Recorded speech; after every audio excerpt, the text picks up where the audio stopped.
Welcome back, everybody, to Brown Bag Bets, powered by BetSperts. We are your daily dose of quick hit handicapping and sports betting picks. I'm Alex Christensen, and Andy is taking Tuesday off. This might be a thing, folks. Andy's going to do golf Tuesdays for a little while they get that up. Be sure, after you're done here, to hop over there and catch everything you need to know about golf. The BetSperts golf thing is absolutely nuts. So, joining me so we can talk about hockey and baseball, the man who always is here to fill us out, Mr. Rooney. How's it going? Have you helped with any of the BetSperts golf stuff? I know that you casually. I'm doing a few things over there. I'm nowhere near the golf expert that Andy and Noonan and Daigle and those guys are, but I chip in here and there with a few pieces, and I definitely follow their bets because I think they've been doing pretty well this year. I'm not as much into the DFS as I am taking the outrights, the top 20s, top 10s. But that site's doing really well, and I wanted to wear my Masters hat because Vandy's not going to be here. I wanted to have some golf representation on the show because I feel like it's something he would have done or would have wanted. Andy would have wanted some golf on the show here if he's not here today. I like it. It's sharp. The nice green color. You get the rope hat as well. Well done. That was a good choice. Did you actually have you been to Augusta? I was at Augusta in 2019. My dad and brothers and I went to a practice round. My brother won the ticket lottery and got the choice of two tickets to like a normal round or 4 to a practice round. And having 3 brothers and a father, he decided to go for the 4 for the practice round. It was it was amazing. It was awesome. They spent way too much money in the pro shop and ended up got a hat that said 2019 Masters, and I was a little bit upset it had the year on there because I thought it doesn't last as long, but then it ended up being the Masters that Tiger went out and won, and one of the greatest Masters of all time. So I think I kind of lucked out with the hat. But yes, long story short, I've been to Augusta. It was the coolest sporting event I've ever been to. Well, not even close. The practice rounds are underrated. I mean, I probably would have chosen. Agreed. I mean, that was very nice of him. But if no one has ever been to a practice round at a tournament, it's a really fun atmosphere. The players are a little more interactive. You get to watch them hit more interesting shots because they're trying to practice stuff. And honestly, I think you get a better feel for the course because the way that you watch them kind of examine it. So I think that was pretty fun. And again, you got to go to Augusta, so that's pretty good. Yeah, you're right. The players are like, they're hitting, obviously taking the round seriously, but it's Tuesday. The tournament doesn't tee off for a couple days. People were joking around with fans, and you had the perspective, seeing players hit. They were hitting their tee shot wherever it went, but then like, hey, I want to drop one here and take this angle. And then when you're up at the green, it's like, hey, I want to hit a putt from over here or a chip from over there, and just seeing how they kind of approach it, but also with them being more interactive was fun. They also, for the practice rounds, they don't let you for the main rounds at Augusta practice rounds, you can't bring in phones, but they'll let you bring in like a digital camera. So since we were there for a practice round, we're actually able to get some pictures, which was for the first time at Augusta, have some pictures to bring back to our mom with the 4 of us at Augusta, and to kind of have forever was nice. That's awesome. Well, that's a lot of fun. I still have to make it down there, but let's continue to talk about stuff that you know. But I will say I'm a little disappointed in you now, despite how wonderful that story was. I'm looking at your NHL bets, and there's a minus on the screen. I don't know how long I know it's close happened, to zero though. It's close to zero. It's Or less close than to 100, standard juice. But explain yourself here. Let's get into what you got tonight on the ice. All right. Well, there's 3 or 4 different this is a really good night in the NHL. There's 3 or 4 different marquee matchups. I got 2 of them on the board here. I'll start with that minus number. I'm sorry, it's not a plus number, but it's close enough to even money. Flames and Avalanche, 2 top teams in the Western Conference, going at it in Calgary. The Avalanche haven't been as proficient offensively the last month or so as they were, the first half plus of the season. They were averaging around 4.2, 4.15 goals per game. They're now down to about 3.8, but they still have a whole bunch of firepower. And the Flames, especially at home, are one of the highest scoring teams in the NHL. I think I did some math, some deep diving, and in their last 18 home games, they're averaging 4.45 goals per game. So at that type of pace, I think over 6.5 at that close to even money is some pretty good value for 2 really good offensive teams, even though the Avalanche aren't exactly playing like it. The Hurricanes, it's funny, this was the exact game that was on last Tuesday when I was on. Hurricanes and Lightning, this time it's in Tampa. I was on the Lightning that time. The Hurricanes won 3-2 in a close one. I'm going the other way. I'm going to take Carolina. That win against Tampa kind of sparked Carolina a little bit. They won 3 out of their last 4. 2 of those wins coming on the road in blowout fashion. I think 6-1 against the Blues, 7-2 against the Caps. They're playing really good hockey. They are in the second end of a back-to-back. Tampa, though, hasn't been playing quite as well their last 5. They've won 2 in a row, but that was before losing 3 straight. And the 2 they won were against Detroit and the Islanders. So not playing terribly well. Those aren't the greatest of wins, or they're not too indicative of how they're playing. And they're coming home after a long road trip. So you kind of have two things you like to fade here with the Carolina Panthers playing on the second end of back-to-back, Lightning coming back from a long road trip. Two things you usually like to avoid. But if the Canes are playing as well as they have been and on the road, I think at plus 122, that's pretty good value there. And then it's Wild Flyers, so it's Andy versus Alex, even though Andy's not here. So I want to have something from that game. I'm going to go with Ryan Hartman, also former Flyer, now Minnesota Wild player. I'm going to take him to score tonight. Yeah, he's a solid NHL player. He's really broken out for the Wild this year. He's kind of found his niche there. He's having a career year. Philadelphia. He tried. He's got 27 goals with the Wild. He's scored 4 in his last 6. Philly's a team that's also not very good on the penalty kill. And while Ryan Hartman only has the 1 power play goal this year, he's a guy that is built to score on the power play. He likes to get goals in front of the net. He's not afraid to go to the front. He can get those goals right up there. So I like it. Plus 186 for a guy who's on pace to score 30 plus and has scored 4 in his last 6. I think that's some good value. I'm not going to touch the actual game because I feel like every time I'm on this show and the Flyers are playing, I fade them and they prove me wrong. And I know that if I were to take them tonight, then it would just flip right back. It's just a team I'm going to avoid when I'm on the show with you, Alex. So those are the 3 games I like. I'm sorry there's a minus number in there, but I wanted to keep that as close to even as I could. That's all right. I can't complain because you had 3 bet picks to offer. We're going to talk about the association now, and I have some troubling news. There's nothing. I haven't bet anything yet today. It's a small slate. There's 5 games, and I'll talk through kind of each of them because there's some really interesting angles, and I wonder if I'll end up maybe with 2 bets a little bit later. I'm kind of waiting on some more information here. I think the marquee game of the night, obviously, the Milwaukee Bucks going to visit the 76ers. The Milwaukee Bucks, Giannis has been a little banged up, but he's probable tonight.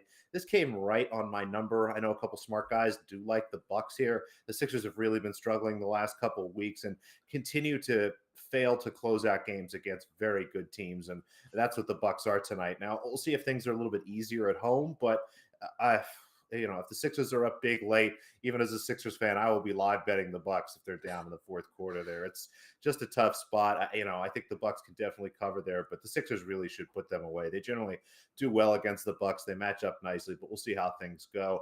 Your Chicago Bulls laying 4 against the Wizards of Washington. My model screams bet the Wizards. My heart and my brain say no. It's just been really tough back in the Wizards. They've had an awful end of the season here. The Bulls continue to pull out big wins late and somehow cover numbers in adversarial spots. It's a 3-4, a back-to-back for them. But, the Bulls here are now fighting for kind of their playoff lives. If they lose a couple games towards the end here, they might actually sneak into the play-in game or fall down as low as to the 6th seed at the very worst. So just trying to hold on to their spot there. Again, lean the Wizards, but I'm not going to do that. Mavericks number here came right out on my numbers. Mavericks should be a huge favor over a Lakers team that looks like they're going to pack away LeBron for the rest of the year. It's seems like they might be done. Total of 218, again, right on my number. Nets, Pistons, kind of like the Nets here. Kyrie Irving and Kevin Durant together. They've just been so tremendous. The total of 234, maybe a Nets team total over it again. Came right out of my numbers. And the other bet I might make again, I might talk myself into Wizards eventually. We'll see. But the Jazz at the Clippers here. Rudy Gobert is questionable. If he is able to play tonight, I think this is a really great spot for Utah. And an overreaction to the fact that Paul George might be playing basketball tonight. And there are whispers that Kawhi Leonard might even be back for the playoffs. So the Clippers intrigue back here, again, late in the season. But 5 good games tonight. Again, just about everything came out on my numbers. Might bet the Wizards, might bet the Jazz. I'll put those in on BetSperts for sure. Alex Christensen, no space. You can find me there. I like your Bulls analysis. I think I would lean the Wizards, but this Bulls team has just been so unpredictable, and they've been beating some bad, not last night against the Knicks, but they've been doing a better job of beating some bad teams, and they're obviously struggling against the good ones. They're an unpredictable team right now, and any sort of line, I just don't feel comfortable taking with them because you just don't know what you're going to get on a given night from them. It's very maddening as a Bulls fan. Seems like it's about right with you as a Sixers fan the last couple of weeks. I know it's a familiar feeling as a Sixers fan, of course, but yeah, the Bulls have been very good. It's just one of those just brutal schedule spots, and the Wizards have been playing a little bit better. So we'll see. If you're a Bulls fan, be a little bit wary tonight. But let's move forward to baseball. Baseball is coming. It was on TV the other day. I guess they're playing warm-up games and whatnot, but You've got some futures. I love futures. What do you like? What are we looking at? I have it's good. It looks like a homer pick. It might be a little bit of a homer pick here, my first one, but I really like this at the number it's at. Luis Robert Frale MVP. I plus 2,500. I think he's about top 15, top 20 odds on FanDuel. He's a guy who has all the talent in the world in the AL. He wasn't healthy last year. He busted up his hip pretty bad, missed the majority of the season, came back in early August. And from his, I think August 9th was his return date till the end of the year. He had like 13 homers. I think it was 45 RBI. Essentially over, not that he would do that over the course of 162, but his over 162 numbers were like 45 home runs, 131 RBIs. During that stretch, he had significantly better numbers than Vlad Guerrero Jr. and Shohei Ohtani, who were the MVP frontrunners. So I don't think he can do that over the course of 162, and he's got to stay healthy. But his stretch of games last year to close out the year, August through the rest of it, he was as good of a player in the American League as there was. And at the odds there, plus 2,500, he's a guy that can very much get off to a great start. And you might be able to start to do a little bit of hedging or again, taking a ticket to prop swap, whatever you want to do with that. I think he's a great price at plus 2,500. Christian Yelich, plus 2,900, a little bit more of a bounce back spot for him. He was hurt last year, and it was a back issue. So back issues are always scary, especially for guys who are power hitters. But he also had a whole lot of bad luck last year. I think his batting average on line drives was about 100 points lower than the expected batting average. It was like 567. The expected batting average was about 650. His barrel rate was still right where it needed to be. It was just a bad luck year combined with injury, bad luck in the metrics and all that kind of stuff. So I like him in a bounce back spot here on a really good Brewers team to have a good, start to the year. And again, with futures like this, it's nice to get them early and then you can kind of decide what you want to do with them late. But if these guys get off to good starts and kind of come back to the form that they should round back to, you're going to be in a really good spot. And then Jacob deGrom at plus 4,000. I thought this was a really good number for him. He was obviously not healthy last year, but that he started out 7-2 in his first however many starts. It was about midway through the year where they shut him down because he had those injury issues. He finished top 10 in the Cy Young voting with making just like 11 starts. So the fact that he had that good of a season, his ERA was just over 1. He has Max Scherzer in that rotation with him now. If he can stay healthy this year, pitchers don't normally win NL MVP or any MVP, but Justin Verlander did it in 2011. Clayton Kershaw did it in 2014. It happens. It can happen if people have those that dominant years. And Jacob deGrom was on pace for the most dominant year we've pretty much ever seen from a pitcher, at least in this era. So plus 4,000, I really like those odds for him. I think that's absolutely worth a flyer because the Mets are also a team play in New York, and they're a team that's going to get a lot of the spotlight, a lot of the media attention. And if he's having that type of year, he's going to get some MVP talk pretty early. Now, what do you know what he is to win Cy Young? I was trying to. He's the favorite. He's like plus 350. Honestly, I thought the Cy Young value there might have been with Scherzer, who's the Mets have the top 2 preseason favorites to an NL Cy Young. Scherzer was around plus 900. So if you like a Mets pitcher, maybe go with that because I think plus 350 is probably not worth the injury risk with deGrom. But if you wanted to grab that, I wouldn't tell you you're making a bad bet. But that's why I wanted to get a little bit creative with a way to bet Jacob deGrom futures. And him being the NL MVP is not out of the question. If he was healthy last year, if he finished the season, he would have been right there in the running and maybe would have won it if the Mets went to the playoffs. And then some win totals. The Cleveland Guardians, I have under 75.5 wins. I think everybody in that division got a little bit better. The Twins obviously went out and got Carlos Correa to bolster that lineup. The Tigers didn't. The Tigers went out and got Javi Baez, and they're a younger team that's kind of just going to keep getting better because their young players are going to kind of start taking the next steps. I think they're a team that was 70 some wins last year. They'll probably be closer to the 80 mark. The Twins were terrible last year. They're not going to be as bad as they were. They'll probably be around the 80 something mark. The Kansas City Royals, even who were the basement dwellers last year, they're a team similar to the Tigers, not quite the star power, but they're a team that's young and is going to keep improving. They play good fundamental baseball. I think Cleveland got worse. I don't think they're very good, and they have guys in Jose Ramirez, Franmil Reyes, who are Shane Bieber, who might be trade targets if the team starts out pretty slow. So I think under 75.5 wins, that 75.5 wins, I think was 75 wins was third in the AL Central last year. I think the White Sox again are going to be really good. I don't think the Guardians are finishing third. I think they're finishing fourth or fifth in that division. So historically speaking, with the AL Central last year, I think under 75 is a good bet. Those are all at minus 110, I believe. And then the Angels over 83.5. A lot of this is based on health. If Noah Syndergaard's healthy, if Mike Trout plays, most of the season, if Shohei Ohtani stays healthy, I think that whole division kind of took a little bit of a step back. The A's were a contender in it. They completely sold off. The Mariners were a contender last year, but I think that was a little bit of fool's gold. I don't think they're going to be as good this year. The Astros are still going to be a very good team. They get Justin Verlander back, but they also lost Carlos Correa. I think they're going to be a very good team because they're the Astros, but I don't think they're going to be incrementally better than they were last year. And I just think the Angels to finish second in that division, essentially, I think they're going to win more than 83 games because they're going to beat up on that division. I know the Rangers. The Rangers did make the big splashy signings in the offseason with Corey Seager and Marcus Semien, but they still don't have pitching. I don't really think those guys are good enough to take your team from 60-some wins to 80-some wins. I still don't think they're a very good ball club. I think they just got a little bit more exciting with the pop they put in the middle of the infield. So I like the Angels essentially with 83, 84 wins to finish second in the AL West, and I think they're going to do that. So I like that over as well. I like that. I've seen a couple people that like that Angels over. The Guardians under makes a ton of sense to me, and I'll follow all those MVP futures. I love a future. I'm a big. I was going through the futures market this morning, and I thought Luis Robert would be more around 1,800, 1,900 plus 2,500. I think that's one to grab. And again, the DeGrom one, I very much like. I'm going to get on that this morning. I can dig it.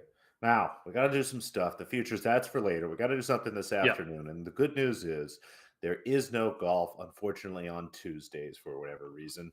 But we've got tennis. Thank God. They're in Miami, and it's going to be kind of a hot, sticky Miami afternoon. And what I'm hoping happens in kind of that hot, sticky weather is that Belinda Bencic gets a little uncomfortable. She's a fantastic tennis player, wonderfully talented. From time to time, we'll kind of rip through the schedule and has done that. Her first three matches, was won them comfortably. But Daria Gavrilova, now Daria Seville, is plus 250 and plus 4.5 games. This match will be this afternoon, 3 o'clock Eastern, so about 3 hours after we wrap here today. She is someone that is generally willing to take matches and turn them into kind of a battle.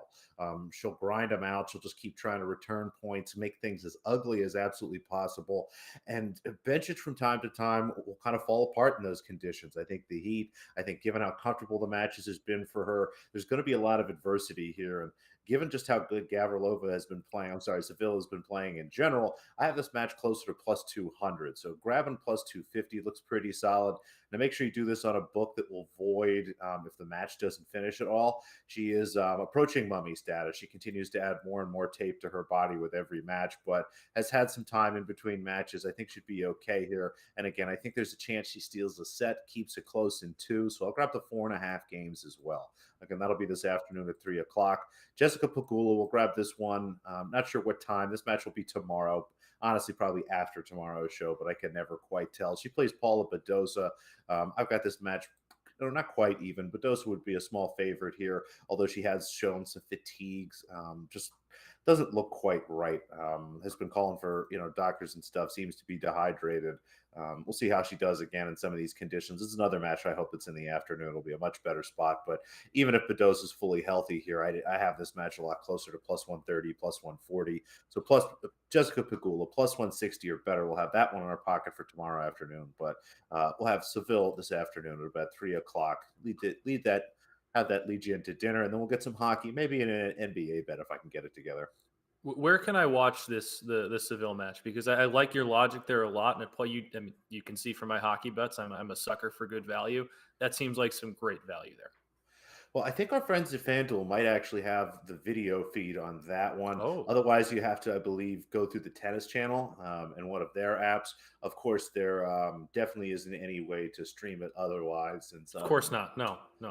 Less than standard ways that maybe, run it on like an in private window or something. But otherwise, check, again, FanDuel sometimes has video feeds. I'm not sure if they have them for this particular tournament, but they often do. Otherwise, the tennis channel. At 3 o'clock Eastern, that match? Mm-hmm. All right, I'm in. I'm going to hop on that plus 250 with you. All right, I like it. Little afternoon dog. All right, Matt. Anything else we got to mention here? Again, make sure you pop over, check out the BetSperts golf stuff. That's been really good. Thanks to our friends at FanDuel. You mentioned Prop Swap, of course. It's a good time of year. Get in there and get that last chance college basketball futures. Anything else for the people here before we wrap it?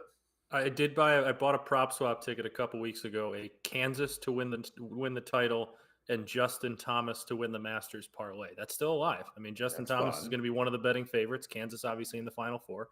So What'd you get? What are the odds on that? I don't remember, but they were pretty good. I don't remember off the 100? top of my head, but I saw it and it was like this is too good to pass up on. So I took it. I'm excited. I can dig it. Well done, sir. Thanks again, everybody, for watching. Thanks for listening. Thumbs up, like, subscribe, rate, review. We'll see you tomorrow.